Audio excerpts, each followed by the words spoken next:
দেশবাসী, আসসালামু আলাইকুম। রক্তস্নাত জুলাই আগস্ট 1 বছর পর আমাদের মাঝে ফিরে এসেছে।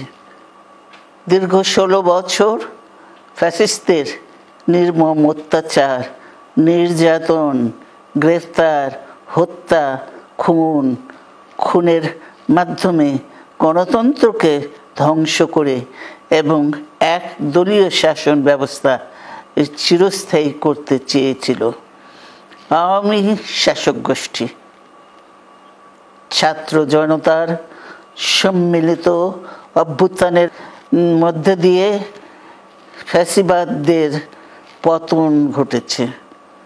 সুযোগ সৃষ্টি হয়েছে নতুন করে বাংলাদেশকে গড়বার। এই আন্দোলনে যারা শহীদ হয়েছেন তাদের জানাচ্ছি আন্তরিক শ্রদ্ধা, আহতদের সমবেদনা। তাদের এই আত্মত্যাগ জাতি চিরকাল মনে রাখবে।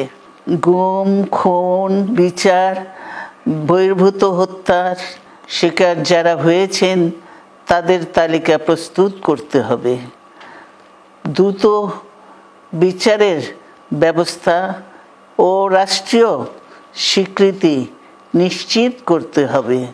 প্রতিটি পরিবারের সম্মানজনক পুনর্বাসন ও নিরাপদ ভবিষ্যৎ নিশ্চিত করতে হবে।